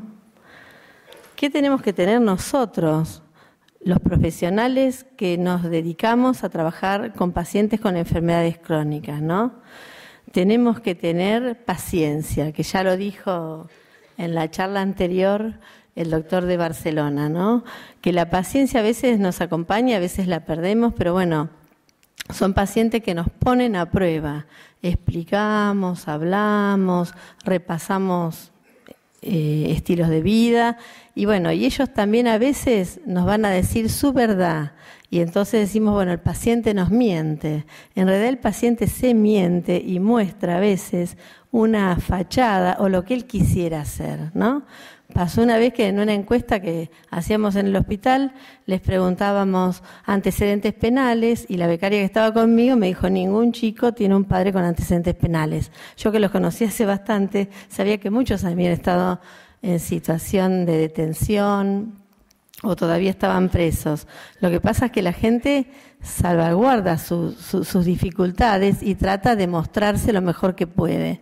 Lo peor que podemos hacer es decir, no es verdad, en la historia clínica vi que no era cierto. Y así pasa con la dieta, con el tomar sol, con el dormir, los ejercicios, con todo, ¿no? La otra cuestión es tolerancia a la frustración, que tiene que ver con todo esto. Si yo voy a trabajar con pacientes con enfermedades crónicas, tengo que saber que cada tanto me voy a frustrar y tengo que también decirle a él que él también se va a frustrar. Que aunque haga todo bien, por ahí no salen las cosas bien. Y Marcela por ahí lo sabe bien con las dietas. Hay gente que hace muy bien la dieta, hace los mejores esfuerzos y se mantiene siempre igual. El colesterol sigue elevado, bueno, hay que buscarle la vuelta, porque implica mucha paciencia, ¿no? Hay que tener flexibilidad que le pedimos a los pacientes, pero que a nosotros a veces nos cuesta, ¿no? Y la vida es un ida y vuelta. Y también tolerar que por ahí yo voy a la sala y el médico me haga una observación desde la salud mental mucho más pensada y elaborada que lo que puedo haber hecho yo, que quizás perdí la oportunidad de escuchar o no conozco tanto a ese paciente, ¿no?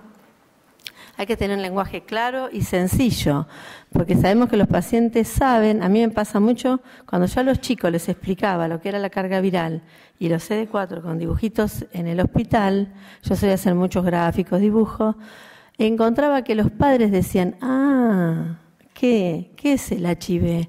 ¿Qué es la carga viral? Y son pacientes que son seguidos en equipos de excelencia, en donde les han explicado, le han dado libritos, le han dado folletos, pero sin embargo no les llegó el lenguaje. Repasar con ellos todo lo que ellos van viviendo y lo que van comprendiendo también es parte de nuestro ejercicio como profesionales. Tener una comunidad,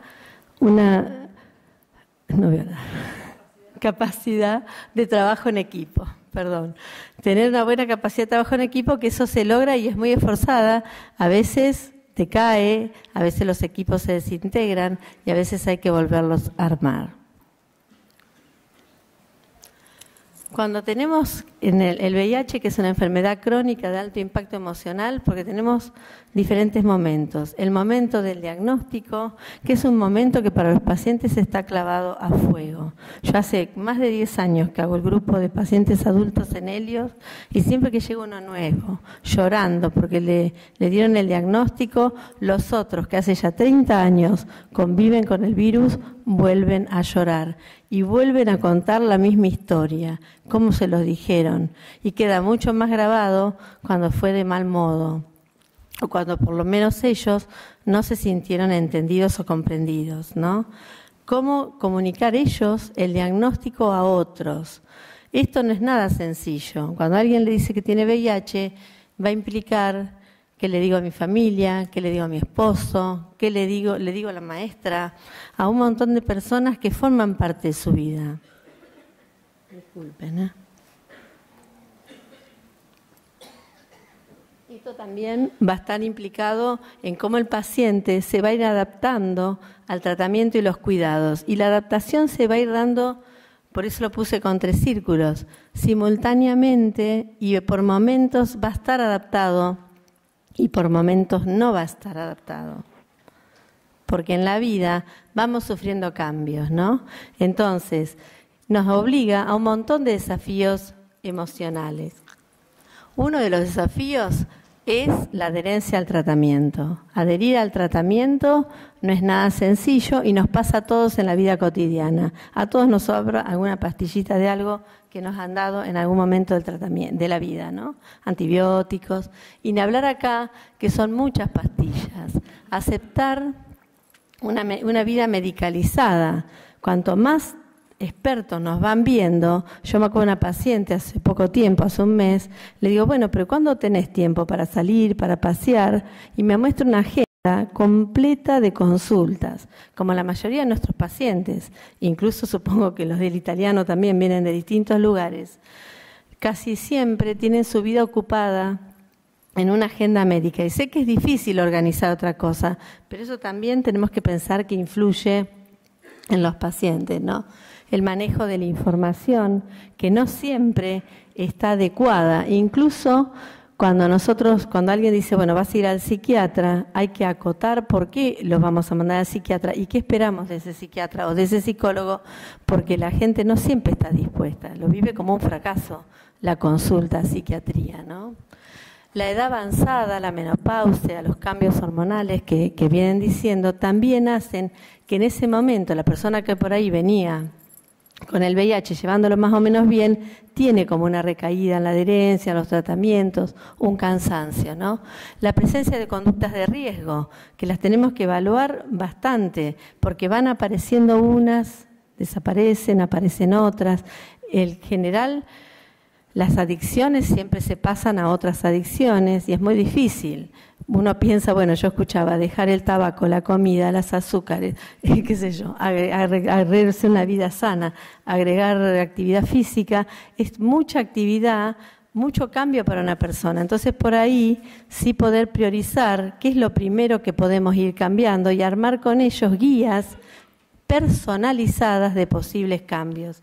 Si no, se va a ir con un montón de papeles, como ya a veces veo a las mamás en el hospital con carpetas llenas de papeles y no saben por dónde empezar, ni si ponerle la vacuna al chico, si ir al odontólogo, son muchas cosas. Lo mismo pasa en la vida, ¿no?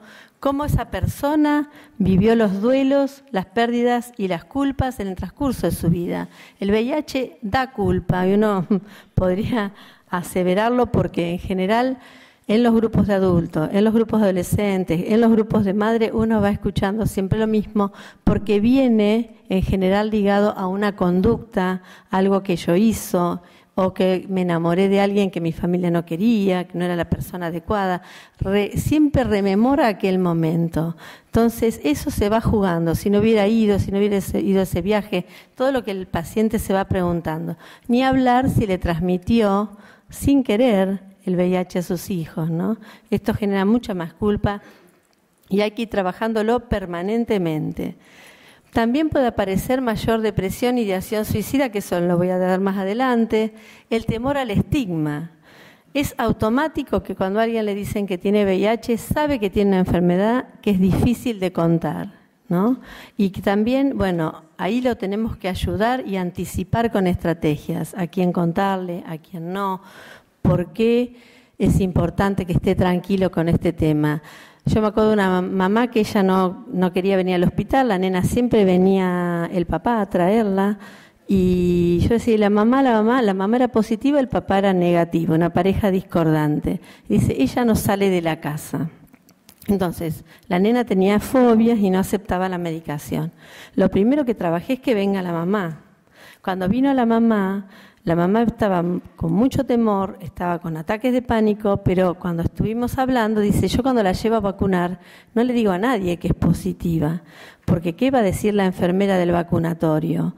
Cuando voy por la calle y me dicen qué linda es tu hija, porque las dos eran muy bonitas, rubias, ojos azules, de ella pensaba, si supiera la gente, esto a la gente le invade. Cuento este caso que es más conmovedor, que es lo primero que tuvimos que trabajar, la situación de los padres para que la chiquita esté mejor, pero en cierta forma les pasa a todos.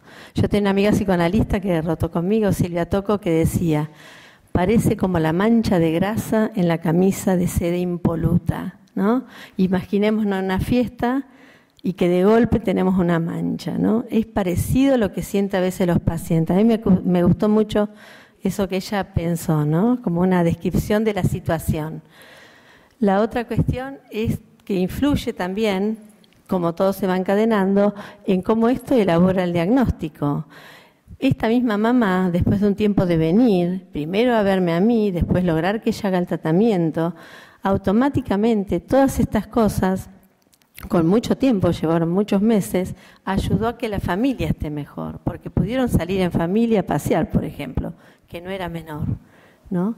La paternidad, la maternidad, cuando alguien le dice que tiene una enfermedad de transmisión sexual y se puede transmitir a su hijo, es muy importante hablar de este tema, en un hombre joven o en una mujer joven, porque mucha gente dice yo no quiero tener hijos, pero lo que es importante es que la decisión de tener un hijo no pase por el de ser VIH positivo o no, sino por la decisión de querer tenerlo, que esto también está limitado, ¿no? Y las relaciones interpersonales que también se van afectando. Hay gente que tiene que se va aislando de otros y va seleccionando con quién moverse y vive a la defensiva de lo que se pueda comentar. Hay personas que llevan más de 20 años conviviendo con el VIH y no han hablado con nadie, Algunas yo las he podido convencer de que vayan a un grupo, ha costado mucho, pero ahí sí han sentido una liberación, por lo menos han podido hablar con otros, pero bueno, les lleva mucho tiempo y todas estas cuestiones van a incidir enormemente en la calidad de vida, ¿no? Cuando hablamos de trastornos psiquiátricos, ¿a qué nos referimos? Cuando a mí me llega un paciente, ¿poquito ahí? Bueno, es la mayor prevalencia, hay mayor prevalencia en la población general. En general, los síntomas psiquiátricos están subestimados, sobre todo subdiagnosticados, sobre todo la depresión. Y nosotros tenemos que saber que tener un diagnóstico correcto y un tratamiento oportuno va a permitir mejorar la adherencia, reducir el comportamiento de riesgo, disminuir las complicaciones médicas, disminuir las hospitalizaciones y mejorar la calidad de vida. El diagnóstico diferencial que siempre tenemos que pensar es entre cuando hay secundario o primario. Puse primero secundario, aunque en todos lados estaría primario, porque nosotros cuando trabajamos con pacientes con enfermedades crónicas, lo primero que tenemos que descartar es que haya alguna afectación por esa enfermedad o directamente al sistema nervioso central por el propio virus, como las encefalopatías en los niños, que por suerte son menos frecuentes, las infecciones oportunistas, las neoplasias, los fármacos, que también inciden a veces en los trastornos emocionales, y los trastornos psiquiátricos primarios. Las reacciones ante el diagnóstico y etapas de duelo, esto lo voy a pasar porque un poquito ya lo hablé en la diapositiva anterior, de que como cada uno va a ir tomando este diagnóstico que sin duda es un duelo de ser una persona sana a pasar de una enfermedad.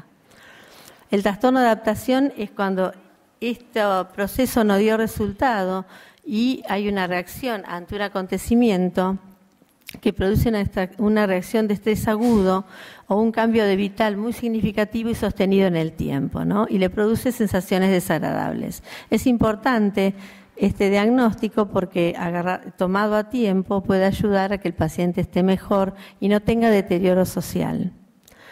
Cuando hablamos de depresión tenemos 3 síntomas fundamentales, que es la tristeza vital, que no es estoy triste hoy porque algo me salió mal, sino esa cuestión vital que hace que nada lo disfrutemos, la anedonia que hace que nada nos dé placer, ir a visitar a los nietos, ver algo que me guste, y la irritabilidad que en general acompaña a todo trastorno depresivo. No es que el depresivo está siempre tirado en una cama, sino que a veces está muy irritable, porque no puede con su vida, ¿no? El trastorno depresivo mayor tiene más prevalencia en HIV que en la población general, que en algunos estudios va del 19 al 43% de prevalencia, está asociada a la progresión con el VIH, empeora el pronóstico porque, bueno, va a haber menor adherencia y también porque va a haber menor estímulo para la vida. Es una patología muy compleja para tratar, tiene dificultades diagnósticas porque, sobre todo, cuando hay deterioro clínico por el propio VIH, que no sabemos hasta dónde está deprimido o es astenia, decaimiento, o cuando empieza a haber algún deterioro cognitivo, en donde puede ser el inicio de un Parkinson o de otras enfermedades. Y puede afectar el pronóstico de la enfermedad. ¿Qué tenemos que tener en cuenta para un tratamiento farmacológico en psiquiatría? Bueno, que tiene que complementarse siempre con un tratamiento psicoterapéutico, nunca solo, tiene que ser sintomático, tratar de usar monodrogas, tratar de considerar las interacciones medicamentosas, la menor dosis posible pero suficiente, con el menor tiempo posible pero suficiente. También preferir los de menor toxicidad y poca farmacovigilancia y usar como beneficio secundario los efectos colaterales o adversos. Acá lo puse porque, por ejemplo, la mirtazapina, que es un antidepresivo, a veces lo usamos en muy bajita dosis a la noche y facilita recomponer el sueño. El efecto adverso es que da somnolencia. O la olanzapina, que es un antipsicótico, cuando hay muy bajo peso, el efecto adverso es que da aumento de peso, ¿no? Pero eso tenemos que hacer siempre conversando con el especialista. La intervención farmacológica va a depender del grado de depresión. Siempre lo primero es la psicoterapia y si no diera resultados, sí podemos pensar en la primera indicación que son los IRS. El tiempo hay que saber que es prolongado y que el tiempo en que tarda en dar respuesta al tratamiento es entre 4 y 6 semanas. Y esto hay que explicárselo al paciente porque no son mágicos y no se pueden suspender bruscamente. En caso de expresión resistente, a veces podemos agregar litio o algún antirrecurrencial o antipsicótico atípico. Lo importante de los antidepresivos es que bloquean los IRS, el citocromo P450, entonces tenemos que usar aquellos que tengan un leve impacto sobre el citocromo. Entonces, los preferidos nuestros, todos los que trabajamos con enfermedades crónicas, es el citalopram o el escitalopram, también puede ser la venlafaxina, la desvenlafaxina o el bupropión según el paciente. Un bloqueo moderado es la sertralina, que en general es muy sedativa y muy tolerada por los pacientes, y eso se va hablando también con el infectólogo, pero los que tienen un impacto más grande son la paroxetina y la fluoxetina. La fluoxetina tiene una vida media de 1 semana, entonces es muy difícil después de sacar. Entonces, por ahí de primera línea, siempre es bueno empezar con los que seguramente tenemos menos problemas. Digo porque hoy hay muchos antidepresivos nuevos y es común que como hoy el HIV es una enfermedad crónica, también se ha subestimado en algunos especialistas, sobre todo en los psiquiatras, decir, bueno, no conversamos tanto con el especialista infectólogo y le damos esto que es lo nuevo, que tiene menos efectos adversos, pero no se piensa en todas las interacciones, que es lo más importante, ¿no? Los antipsicóticos son un aliado también. La de primera línea siempre son los atípicos, risperidona, quetiapina o lanzapina, pero el riesgo que tienen afectan mucho el metabolismo y dan mucha obesidad, entonces tenemos que tener mucho cuidado. También los típicos los tenemos que evitar, aunque a veces podemos usarlo en el delirium cuando está en la terapia, en un caso agudo, porque tienen más efectos adversos y pueden dar el síndrome neuroléptico maligno, que es fiebre, hipertensión. Están contraindicadas, sobre todo los que toman ritonavir, la clozapina y la pimosida. La pimosida ya no está a la venta acá en Argentina, así que no habría problema. Bueno, como conclusiones, los trastornos psiquiátricos y emocionales son prevalentes en esta población. El diagnóstico es difícil y dificultoso. Se relaciona con problemas de adherencia al tratamiento y deben tratarse en forma interdisciplinarias y combinados siempre con psicoterapia. Y les puse al final 2 malabaristas, aunque podrían ser, me hubiese gustado poner una con más malabaristas, porque el trabajar en grupo y trabajar con estos pacientes implica un gran esfuerzo y es como estar en un baile. A mí a veces me gusta la idea del pericón, que uno va cambiando de pareja en el pericón, porque a veces los pacientes van rotando, van girando, van y vienen a verme un tiempo, desaparecen, van a ver a la que los ayuda a bajar de peso, sostener peso y desaparecen, y nosotros tenemos que tener mucha paciencia y también el arte de poder jugar con ellos y bailar con ellos. Bueno, muchas gracias. Muchas gracias, Ale. Muchas gracias a todos los que participaron de la mesa. Los invito a que se queden, a los que se están yendo, que se queden, si se quieren quedar, porque van a ingresar el almuerzo acá. Así que eso es para el próximo simposio.